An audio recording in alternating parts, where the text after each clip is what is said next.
not a game, it's a rich thing. Hello friends, இன்னைக்கு அவல் வச்சு ஒரு சூப்பரான ரெசிபி தான் பார்க்க போகிறோம். இதை வந்து நீங்கள் பிரேக்ஃபாஸ்ட்டாகவும் சாப்பிட்லாம், டின்னராகவும் சாப்பிட்லாம். அது மட்டும் இல்லாமல் குழந்தைங்களுக்கு லஞ்ச் பாக்ஸாகவும் கொடுக்கலாம். அப்படி ஒரு சூப்பரான ரெசிபி 5 நிமிஷத்தில் ரெடி ஆகிடும். நான் இன்னைக்கு ஒரு 1/4 கிலோ போல் அவல் எடுத்திருக்கேன். அதை தண்ணி விட்டு அலசிக்கலாம்.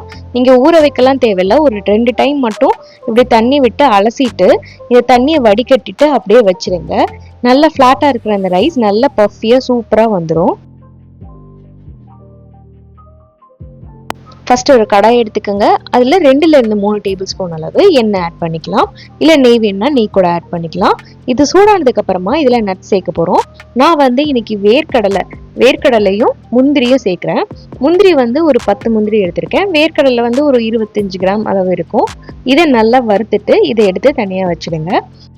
இப்போ அதே கடாயிலே ஒரு 1.5 டேபிள் ஸ்பூன் அளவு எண்ணெய் ஆட் பண்ணிவிட்டு அதில் கொஞ்சமாக கடுகு சேர்த்துக்கோங்க. கடுகு வெடிச்சதுக்கு அப்புறமா ஒரு 2 டேபிள் ஸ்பூன் அளவு கடலைப்பருப்பு, இதை நல்லா சிவக்க வறுத்துக்கோங்க.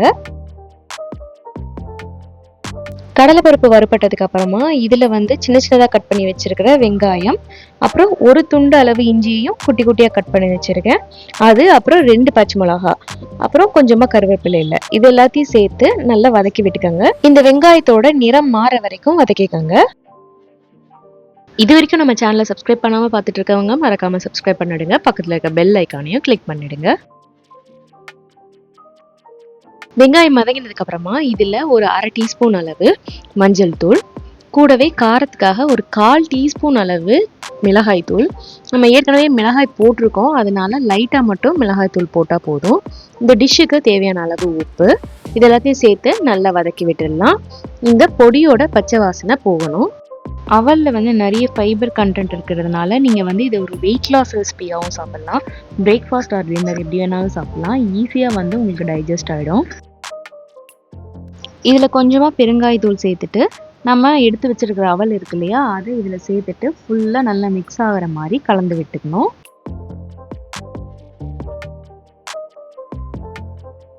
இதே மாதிரி நிறைய பிரேக்ஃபாஸ்ட் ரெசிபீஸ், அப்புறம் வந்து நிறைய weight loss recipes, lunch box menu, இது எல்லாமே நம்ம சேனலில் அப்லோட் பண்ணியிருக்கேன். இது வரைக்கும் பார்க்காதவங்க செக் பண்ணி பாருங்கள். மேலே ஐகார்ட்லேயும் கொடுக்குறேன், செக் பண்ணி பாருங்கள்.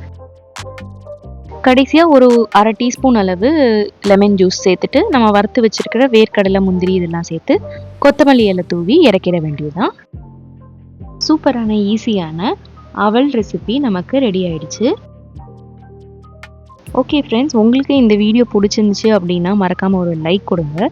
உங்களோட ஒரு லைக்குமே எனக்கு ரொம்ப முக்கியம். இந்த வீடியோவை பற்றின உங்கள் கருத்துக்களை கீழே கமெண்ட் செக்ஷனில் மறக்காமல் பதிவு பண்ணுங்கள். வீடியோவை கடைசி வரைக்கும் பார்த்த அனைவருக்கும் ரொம்ப நன்றி.